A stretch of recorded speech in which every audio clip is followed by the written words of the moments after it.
Հանուն Հոր և Որդու և Հոգուն Սրբու, ամեն։ Սիրելի ժողովուրդ, ևս այսօր ևս նորից շարունակենք ազգի դեմքը, որ երկու մասով եղավ, երրորդ մասը, որովհետև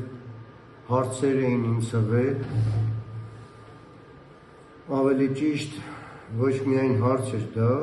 նաև հակադարձեր, հիմա ուզում եմ պարզաբանել այդ հարցերի հենց իմաստը,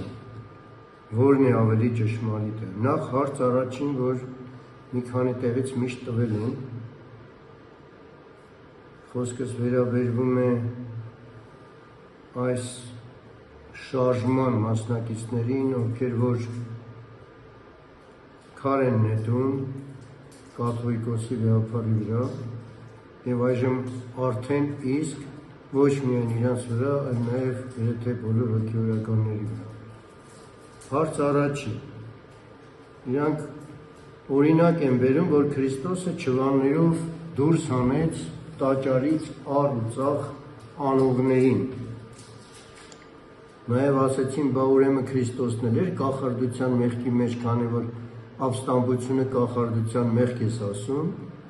և աննազանդությունն էլ կռապաշտության մեղք։ Նախ դա ես չեմ ասում, դա Սուրբ Գիրքն է ասում, և հետո եկեք տեսնենք, Քրիստոս եկեղեցու գլուխն է,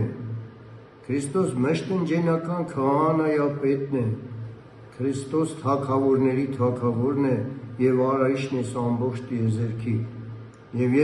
եթե եկեղեցու գլուխն է, ինքը իր իշխանությամբ իր եկեղեցին մաքրում է ամեն տեսակ առուծախ անողներին և իրավունքով, բայց երբևիցե պատգամ չի տվել մեզ, որպեսզի մենք այդպես վարվենք, մենք դրա իրավունքը չունենք, ոչ էլ իշխանություն ունենք։ Առավել ևս քանից անգամ, քանի տեղ պատգամել է, որ ինչ ասում են եկեղեցում արեք, բայց իրանց գործերի պես մի արեք։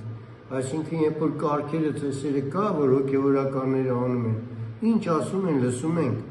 իսկ գործերի պես մի արեք, այսինքն, երբ որ գիտենք, որ մեղքերի մեջ են ես ինչ էսից, մենք այդ մեղքերից հեռու մնանք, մեղքերի մեջ չընկնենք։ Նաև Սուրբ Գիրքը տվել է, որ մենք իր խոսքը սովորենք, մեզ ինչ է պատգամում, մեզ ինչ է պատվիրում, այդ պատվիրանները, որ մենք ինչպես լինենք։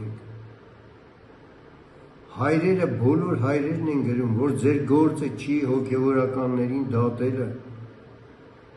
Նույնը Սուրբ Գիրքը Պողոս առաքյալն է ասում, որ հնազանդվենք այդ իշխանություններին, հոգևոր, առավելապես։ Եվ մենք պատգամում է մեզ, որպեսզի սովորենք այդ խոնարհությունն ու հեզությունն ու հնազանդությունը, մենք մեզ շարքենք մենք ամենավերջին շարքերում, որ Աստված հետո բարձրացնի առաջի շարքեր։ Եվ նմանապես ասեցի, որ Քրիստոսն է եկեղեցու գլուխը։ Հիմա տեսնենք երկրորդ հարցը, նաև երրորդ հարցը, որ տալիս է, ասում են հիմա եկեղեցով չի փրկությունը, ոչ առաքելական եկեղեցով, արդեն ինչ օրի ենք ասել, ոչ էլ մյուս եկեղեցիներով, միայն Քրիստոսով։ Ինչքան նման է աղանդավորական այդ մտքերի հետ, որ հավաքում են իրանց տներում կամ շինություն են սարքել շինություններում։ Չէ, ձեր հավաքույթներից է փրկությունը։ Այո, իհարկե Քրիստոսով է փրկությունը, բայց Քրիստոս ում է փրկելու, եթե ոչ նրանց, ովքեր որ լսում կատարում են իրենց խոսքը։ Եկեղեցու մասին հենց Սուրբ Պողոս առաքյալն է ասում, նախ ինչ որ ասում են թե հին կտակարանում, թե նոր կտակարանում մարգարեներն ու առաքյալներն ու աշակերտները, դա Քրիստոսն է խոսում իր մարգարեների բերանով, իր առաքյալների բերանով, որտեղ հենց Պողոս առաքյալը վկայեց, որ ես չեմ սովորել, Քրիստոսի հայտնությունով եմ սա ասում, նույնը Պետրոս առաքյալն է ասում, որ հոգու հայտնությունով է Սուրբ Հոգու ասում այդ ամեն ինչը։ Եվ իրանք որտեղից իմանային, մանավանդ Պետրոս առաքյալը, որ սովորական ձկնորսներ էին, ոչ կրթություն ունեին, ոչ էլ, բայց Սուրբ Հոգին էր առաջնորդում եւ այդ խոսքը ուղարկում մեզ որպես պատվիրաններ։ Եվ հիմա Պողոս առաքյալը ասում է, որ եկեղեցու գլուխը նախ Քրիստոսն է, որ պետք է լինեն եպիսկոպոսներ։ Հա, եպիսկոպոսը մի կնոջ ամուսին լինի, պետք է լինեն սարկավագներ, նորից մի կնոջ ամուսին լինի, դպիրներ պետք է լինեն, թե հին կտակարանում, թե նոր կտակարանում քահանաներ կարգեց։ Եվ ինչպես կարող ենք փրկվել առանց եկեղեցու։ Եթե Քրիստոսի եկեղեցուց դուրս մնանք, կլինենք այդ դուրս շպրտվածները, որ Քրիստոս չվաններով դուրս անեց, առուծախանողներին, որտեղ հոգևոր մտքերն էլ ես դու առուծախանում։ Գիտեք, հայրերը գրում են, որ այդ չվանները անգամ Քրիստոս որ անեց, պարաններից էին, որպեսզի թեթև ծեծ տար, ոչ թե կոշտ, որպեսզի միգուցե զղջան, նորից դարձիկան ու վերադառնան։ Դա մեզ է վերաբերվում։ Ոչ թե կոշտ ճիպոտներից կամ կաշվե չվաններից, որ խիստ ցավ պատճառեր։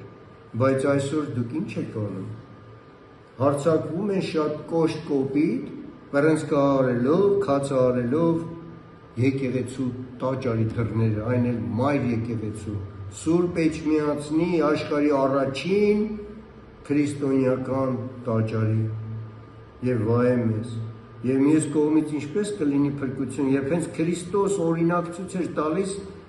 որ կորել էր մայրն ու հայրը ման էին գալիս, եկան վերջին տաճարում գտան, ասես չգիտեք, որ սա իմ հոր տունն է, աղոթքի տուն է, ինքը օրինակ տվեց, որ պետք է լինենք այնտեղ։ Քավլիցի ամբողջովին միտքը հերձվածության միտք է։ Մյուս հարցը նաև հարցադրում են անում, որ կիսա ճշմարտությունն եմ ասում, այսինքն այդ շարժման մասնակիցների մեղքերն եմ թվարկում, Սուրբ գրքով, ոչ ինձնով, ես բոլորի ինչ խոսում եմ, սա Սուրբ գրքով եւ հայրերից եմ խոսում, բայց եկեղեցու ներսում հոգեորականների մեղքերից չեմ խոսում, նախ առաջին, ես քանից անգամ, եթե որ լսեք հին ձայնագրությունները կտեսնեք, որ քանից անգամ ասել եմ, հայրերի գրածներն եմ ասում։ Աստծու բարգությունը աշխարհականների մեղքերին համբերում է, բայց չի համբերում հոգեորականների մեղքերին։ Այո, մենք այսօր այս ծեծը ուտում ենք առաջին հերթին հենց հոգեորականների մեղքերի պատճառով, որովհետև եկեղեցու ներսում կատարվում այդ պղծությունները։ Եկեղեցու ներսում այդ մեղքերը կան, որտեղ գրեթե հավատքը հավասարացրել են 0-ի, միայն ծիսական մասն է, եւ Սուրբ Գիրքը գրեթե շատերը անգամ չգիտեն, որովհետեւ որտեղից իմանան, եթե այդ հավատքը չկա կենթանի։ Իցավ սրտի, բայց մեզ պատգամել է, որ մենք չդատենք իրենց, անգամ եթե այդպիսի հոգեորականներ կան։ Սուրբ Վարդան Այգեկցին է ասում, հա, սատանայի քահանաներ կան եկեղեցում, բայց ձեր գործը չի դատելը։ Հիշում եք Դավիթը, որ Սավուղը արդեն պիղծ էր, բայց ձեռք չբարձրացրեց, ասեց, որտեղ օծյալ է։ Օծյալների վրա մեզ չկա ոչ պատվիրան, ոչ պատգամ, մենք չենք որոշողը, ում հանենք, ում թողնենք, դա եկեղեցու ներսում է կատարվում։ Դատավորը չի որոշողը, ով է առաջնորդ թեմի, ով չէ առաջնորդ թեմի։ Այս երկրի ղեկավարը չի որոշում, ով պետք է վեհապար լինի։ Դա սրբապղծություն է եւ այդ ամեն մտածումները սատանայից են եւ նեռից։ Եվ եթե եկեղեցին է օծում, կարգ կատարում, հետո կարգալույց անում, կարգալույց եղան։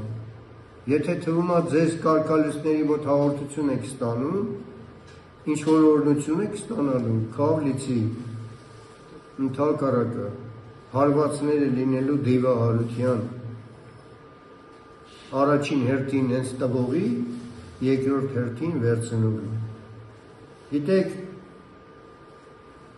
այսօր հարձակումները հոգևոր դասի վրա այնքան է, որ միշտ կաշառք են առաջարկում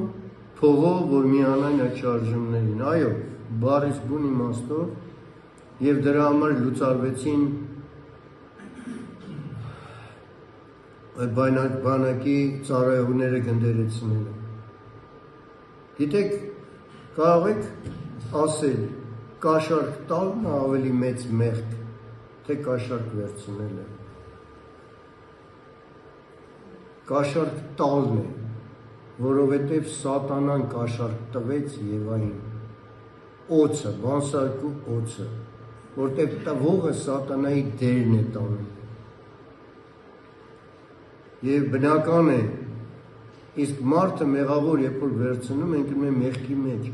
հետո այդ զղջումը պետք է լինի, որպեսզի Աստված ողորմի ու գթա։ Եվ կիսաճշմարտության մասին ենք խոսում, իսկ ձերը արդյոք ճշմարտությունն է։ Երբ որ քարկոծում եք մենայն մի տեղ անձնավորելով մի հոգու, այժմ արդեն գրեթե բոլորին անհավատ եք անվանում քահանաներին, ովքեր որ այդ կողմն են, որ մայր տաճարն են պաշտպանում, մեր եկեղեցին են պաշտպանում։ Իսկ ձերը ճշմարտությունն է, որ չեք ասում են կողմից, որ ինչքան պիղծ նախարարներ կան, ինչ պղծություններ են ասում, անգամ բառից բուն իմաստով սատանիստներ, եւ այդ անձնակազմի ղեկավարը, որ ասում է սատանական միջոցառումներ չեմ արգելելու, պետք է արվի, բայց դրանք ինչու չեք բարձրաձայնում։ Ինչու չեք բարձրաձայնում, երբ որ ասֆալտ են փռում ու ասում են Քրիստոսին պետք է դիմավորենք։ Միթե դա ծաղրանք չէ Քրիստոսի հանդեպ։ Կամ ինչպես չեք բարձրաձայնում, երբ որ ասում են անգամ Քրիստոս չկարողացավ ճիշտ աշակերտներ ընդունել, այսինքն Հուդա մեջներից դուրս եկավ։ Դա էլ է ծաղրանք։ Դուք չեք հասկանում, որ Քրիստոս տիեզերքի ահարիչն է, իր կամքով է եւ ինքը գիտի ում ընտրի, ում չընտրի։ Դա օրինակներն էր մեզ, որ միշտ այսենց ծախու հուդաներ են լինելու եւ դուրս են շպրտվելու։ Եվ ովքեր որ կզղջան, թեկուզ ուրանան, ինչպես Պետրոս Արաքյալը, զղջում են ու դարձի են գալի, Աստված գրկապած ընդունում ու ներում է։ Բայց նրանք ովքեր այդ զղջումը չեն ապրում, դիվահարվելու են, վերջում են կամ պարանոցին երկանքի քարն են կապելու, գցվեն ձորը, կամ էլ կախաղան են բարձրանալու, կամ ինքնասպան են լինելու, կամ էլ փախչելու են չգիտեմ ուր։ Նաև մյուս հարցը, իրանք անվանում են բոլորին եղբայր շատերը, աղանդավորներին էլ անգամ։ Չեմ հիշում, երևի չեմ անդրադարձել դրան, նախ ինչպես կարող է աղանդավորը կամ այլագրոնը, կամ անհավատը, կամ չարապաշտը, սատանայապաշտը լինել եղբայր, կամ կռապաշտը, կամ նյութապաշտը, կամ շնացողն ու պոռնիկը, ոչ, դեռ եղբայր չեն եւ չեն էլ լինի, կլինեն այն ժամանակ, երբ որ դարձի կան զղջան մտնեն սուրբ եկեղեցի, այն ժամանակ գրկապած կընդունենք որպես եղբայրներ եւ քույրեր, բայց քանի աղանդավոր են ինչպես կլինեն եղբայր։ Վառ օրինակ ցույց տվեց մեր սուրբ Տերը Հիսուս Քրիստոս, առաքյալներին այն ժամանակ անվանեց, ասեց այսուհետ արդեն մենք եղբայրներ ենք, մի ուրիշ տեղ ասեց մենք բարեկամներ ենք, մի ուրիշ տեղ ասեց մենք ընկերներ ենք, եւ այն մի ուրիշ տեղն էլ ասեց ով կատարում է հոր կամքը, նա է մայրը, քույրը, եղբայրը։ Այսինքն երբ որ տեսավ առաքյալները ճշմարտապես գնում են Տիրոջ շավիղներով դեպի Աստված, կատարում են իր պատվիրանները, այդ ժամանակ նոր ասեց մենք եղբայր ենք, բայց եթե հակառակ ենք կենում Տիրոջ պատվիրաններին, ինչպես եղբայր կլինենք։ Նույն Հովհաննես առաքյալը ասեց, ով ուրիշ վարդապետություն բերի, ձեր տուն անգամ չընդունեք, բարևեր չտաք։ Պողոս առաքյալը էլ ավելի խիստ ասեց, հրեշտակները եթե անգամ գան ուրիշ վարդապետություն բերեն, նզով յալ լինեն։ Վկայությունները Սուրբ գրքում բազմազան են։ Նախ որոշներներ կան, որ 5 կտակարանը ամբողջովին ասում են 5 կտակարանը անցել է, պետք չի, նորն է միայն, Քավլիցի այդպիսի մտածողությունը սխալ է, որովհետև երբ որ Քրիստոսին հարցրեցին դու ով ես, ինքը պատասխանեց ես այն եմ, որ սկզբից խոսում եմ ձեր հետ։ Ծննդոցից սկսած մինչև հայտնության վերջը Քրիստոսն է խոսում, դա նույնից բերում է Պողոս առաքյալը, որ երբ որ 40 տարի Մովսեսը ժողովրդին անապատով տարավ, ասում է փորձեցին Աստծուն, Աստված օձերից սատակեցրեց դրանց։ Ասում է դա Քրիստոսին էին փորձում։ Եվ ով Ապիովանով գնում էր, խոսում էր Մովսեսի հետ, Քրիստոսն էր իրանց ուղեկցում։ Քրիստոսն է միշտ եղել, եւ Հայր եւ Որդի եւ Սուրբ Հոգի միասին են անբաժան 3 անձեր մի Աստվածություն։ Եվ 5 կտակարանում, նոր կտակարանում հետաքրքիր մի տեղ կա, ասում է ես եկա, Քրիստոսն է ասում, որ 5 ծածկվածները բացվեն։ 5 ծածկվածները 5 կտակարանի գրքերն են, որ շատ բաներ հոգևոր խորհուրդներով է գրած, եւ ով Քրիստոսին ճշմարտապես չի ընդունում, 5 կտակարանը փակ է մնում եւ իրանք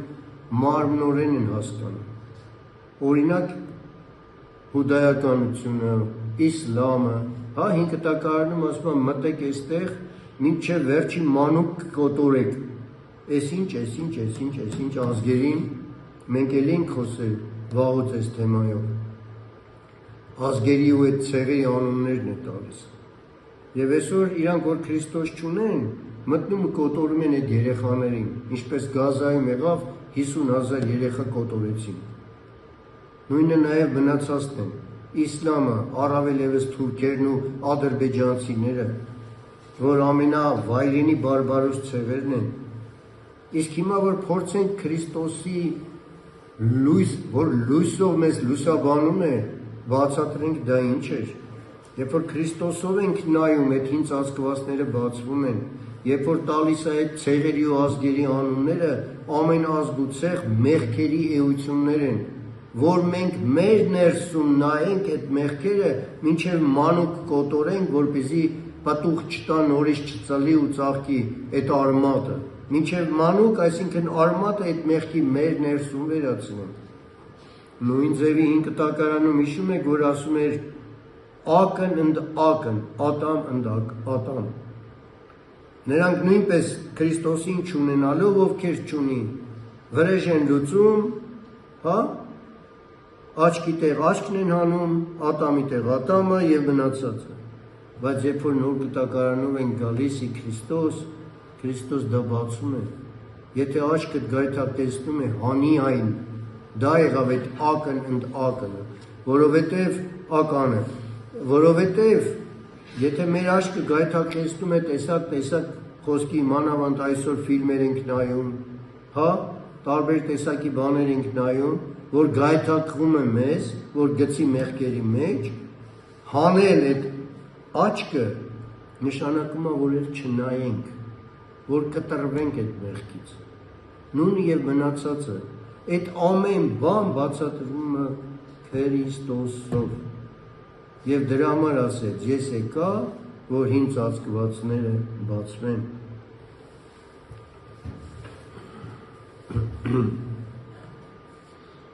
Եվ Էլիսով գրքում որ ասում է, Աստծու բարկությունը իջնում է անհնազանդության որդիների վրա։ Եվ սա անհնազանդության է շարժումները Աստծո բարգությունը իջնելու է բոլորի վրա, եթե ետ չդառնան իրենց ճանապարհից։ Ետ դարձեք, դե ետ գնանք դեպի մեր ակունքը, մեր Աստված։ Միայն բառերով չի, որ Քրիստոսին պաշտում են, եւ ոչ էլ գնում են իբր ճգնավորներ են, հա, ճգնում են տարիներով, բայց Սուրբ Գիրքը անգամ մեկ անգամ չեն կարդացել։ Ծննդոցից սկսած մինչև հայտնության վերջը։ Նոր կտակարանից որոշ բաներ սովորել են ու պահում են դա, բայց իմաստներն ու խորհուրդները, լրացումները, որ ամբողջ Սուրբ Գրքում է տրված, որպեսզի սովորեն դրանք։ Անգամ Տերը ասեց. մի ասեք հանուն Տիրոջ ապստամբեցի, քանզի պետք չի անել այն, ինչ ատում է Տերը։ Եվ նորից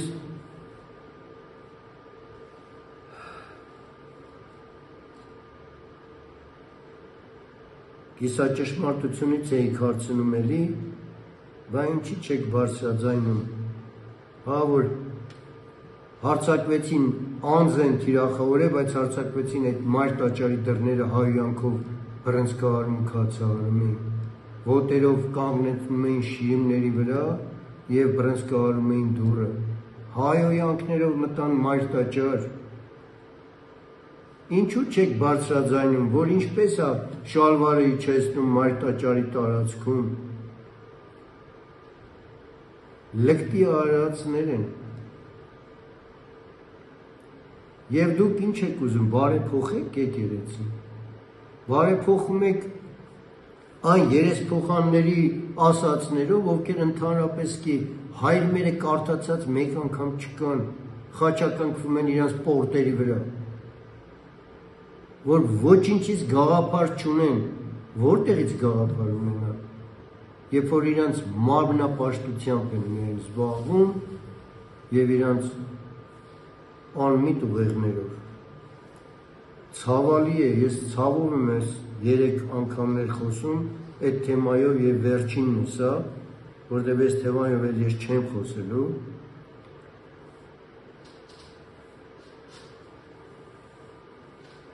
Էլ չեմ ասում, ինչի չեք ասում ճշմարտությունը, այդ սեռափոխների, սեռամոլների, իքամոլների, արվամոլների, որ այդ թևում կան ու դրանք են իմ հարցակում։ Ասեմ, գդերեսներին լուծարեցին, որպեսզի աղանդներին բերեն բանակ, որպեսզի աղանդավորները քարոզանեն, որ մեր երեխաներին դարձնեն նորից աղանդավոր։ Ինչից եք բարձրաձայնում, երբ որ կրթության ոլորտում պղծվում է ամեն մի առարկա, փոխում են թե պատմություն,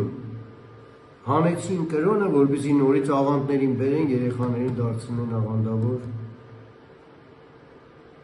Լավ պաշտպանված են աղանդավորները, որտեղ դրսից լավ գումարներ են գալիս։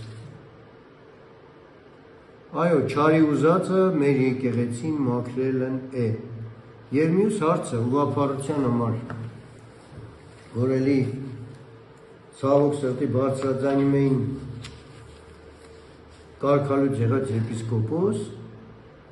որով էլի մի երեսփոխան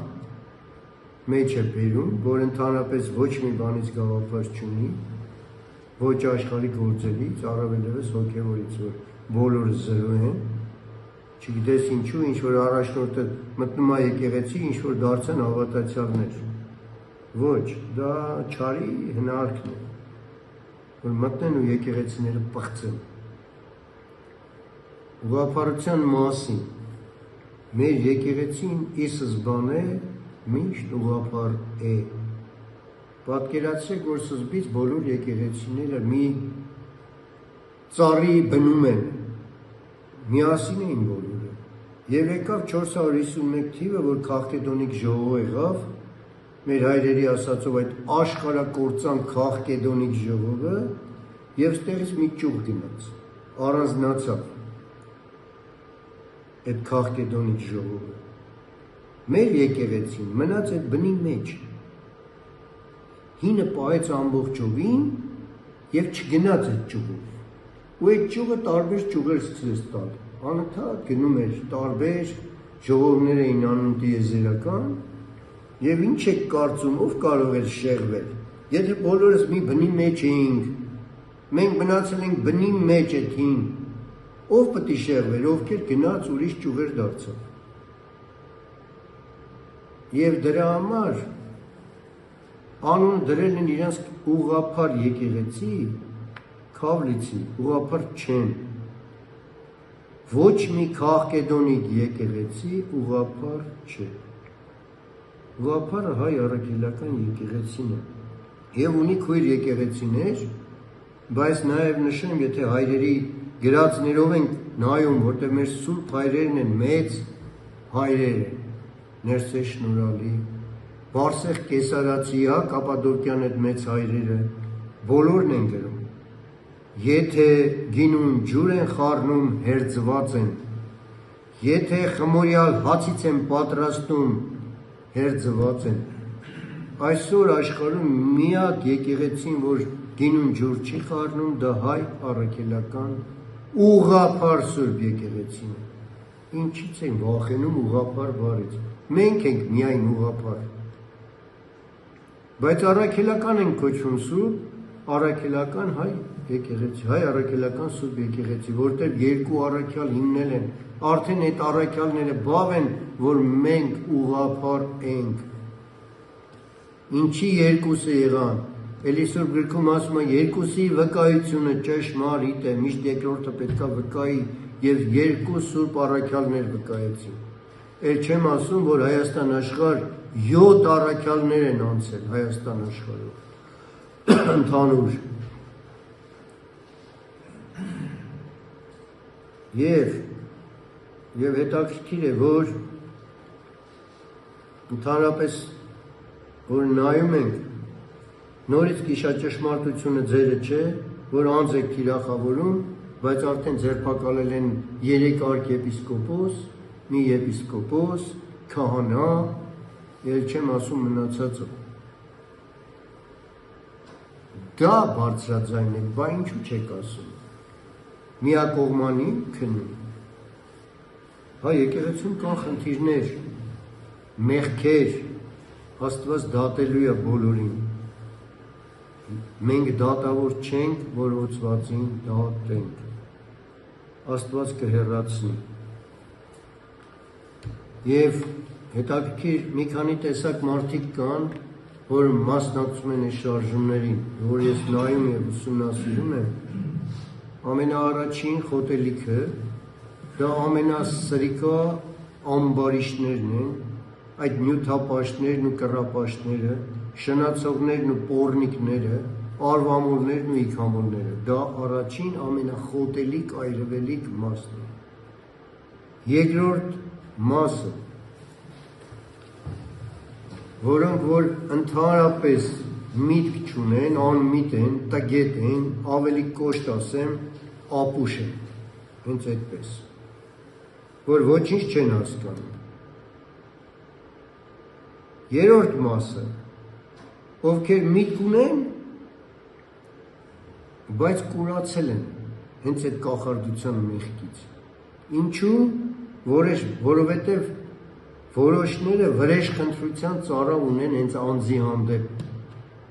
այդ անձի հանդեպ, այդ վրեժխնդրության ծառավը կուրացրեց ու իրանք ընկան այդ կախարդության մեղքի մեջ, չէ որ Տերը ասեց, վրեժխնդրությունը իմն է, ով որ վրեժ առնի այս կայանից 7 նապատիկ վրեժ առնի, իրանից կառնի։ Ոնց նայենք գրքով քննենք, ես ոչինչ եմ, իմ հասկացողությունն էլ ոչինչ, եւ ընդհանրապես բոլոր մարդիկ միասին ունայնություն են, ինչպես Սաղմոս 2-ն ասում։ Տիրոջ խոսքն անփոփոխ եւ չի փոխվի երբեք, տիեզերքը կանցնի, կգնա իր խոսքը երբեք չի անցնի։ Եվ դրա համար Տիրոջ պատվիրանները պետք է սովորենք։ Դա է ուզում ինքը, որ մեր ներսի մեղքերը նայենք։ Այո, շատ ցավով եմ խոսում այս 3 թեմաներն, բայց կային իմ համար սիրելիներ, որ կուզեի շատ զղջային եւ փոխվեին եւ հասկանային եւ չգնային այդ շարժումների ետևից։ Ինչպես կարող է քրիստոնյան, երբ որ մայր տաճարը կացահարում են դռները, չգա պաշտպանի իր տաճարը, Քրիստոսի առաջի տաճարը։ Եվ ուզում եմ անձնական բոլորին, թե նրանց, ովքեր որ իրանց մեծ քրիստոնեության անգամ մասնիկը կա, մի շավիղ կա, որ անձկությամբ փնտրիր քո հոգիովդ զբաղվելու հարմար ժամանակը եւ խորհրդացիր Աստծո պարգևյաց բարիքների շուրջ։ Հրաժարվիր հետաքրքրասիրությունը գոհացնող ընթերցումներից, կարդա այն, ինչ ուզում է սիրտը եւ միտքը զմայլվում է։ Խուսափիր ունայն եւ ավելորդ խոսակցություններից, անօգուտ ժամանցներից, ականջդ խլացրու աշխարհի անիմաստ ժխորից դիմաց եւ հոգեսնունդ եւ սուրբ մտածումներով ամփոփվելու ժամանակ կունենաս։ Ամենամեծ սրբերն անգամ փախչում էին մարդկային անօգուտ մտերմությունից, նախընտրում էին առանձնության մեջ ապրել Աստծո հետ։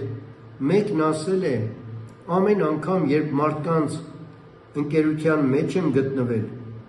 վերադարձել եմ նվազ մարդ դարձած։ Նույնն ենք զգում նաև մենք, երբ շաղակրատում ենք միմյանց հետ ժամեր շարունակ,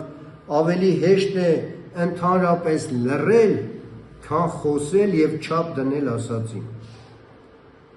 Ավելի հեշտ է տանը մնալ, քան թե պաշտպանվել դրսում։ Ով ձգտում է հասնել ներանձնական եւ հոգեվոր կյանքին, պետք է Հիսուսի հետ խույս տա ամբոխից, ոչ ոք զերծ չի մնում վտանգից, եթե չի սիրում քաշված ապրել, ոչ ոք չի կարող չափավոր խոսել, եթե կամովին լռել չգիտե, ոչ ոք չի կարող ապահով լինել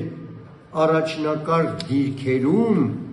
եթե չի սիրում ամենավերջին տեղը, ոչ ոք չի կարող անվտանգ հրամայել, եթե չի սովորել լավ հնազանդվել, ոչ ոք չի կարող անխառն հրճվանք ապրել, եթե ներքուստ չստանա իր խղճի վկայությունը։ Այո, մարդիկ լինում են ներսի եւ դրսի։ Լինենք ներսի մարդ, որպեսզի մեր ներսով կարողանանք հոգևոր դուռը թակենք, որ դուռը բացվի Սուրբ Հոգին մեզ առաջնորդի, որպեսզի ներսում կարողանանք դեպի արևելք նայող այդ պատուհանը բացենք, որ աղոթ կանենք Երուսաղեմում լսվի։ Դրսի մարդ չլինենք, այսինքն աշխարհի եւ հոգևոր։ Եվ ցավոք սրտի, այո, հենց հոգևոր դասերում էր եկեղեցու ներսում, էլի տարբերությունը կա ներսի ու դրսի։ Եվ գրեթե, չգիտեմ, Աստված գիտի քանի հոգի կան այդ ներսի հոգևոր դասից, որ մարդկանց ճշմարիտ առաջնորդեն, որպեսզի այդ դուռը բացվի, որտեղ ինքը ասեց. բանալիները ձեր ձեռքում է, դուք չեք մտնում, չեք էլ թողում, որ մարդիկ մտնեն։ Իցավ սրտի, որ այսօր թե աշխարհում, թե մեր եկեղեցում էր, որ չգիտեմ, Աստված գիտի քանի հոգի կան, մեկ կամ երկու, որ այդ բանալիները իրենց ձեռքում է եւ բացում են, որպեսզի ժողովուրդը մտնի ներս, մտնի, որ Քրիստոսի հետ շփվի կենդանի, Սուրբ Հոգի հետ շփվի կենդանի, բայց իրանք չեն շփվում եւ բանալիներն չեն բացում։ Դա գալիս է հավատքի պակասությունից, թերհավատությունից, որոշները ընդհանրապես անհավատությունից, ստանում ենք կրթություն, տարիներով հանդերձ գումարներ է ծախսվում կրթություն ստանալու, բայց կենդանի հավատքը բացակայում։ Թող Աստված զորացնի բոլոր թե հոգևորականներին, թե աշխարհականներին, որպեսզի դառնանք ներսի մարդ, ոչ թե դրսի։ Ամեն։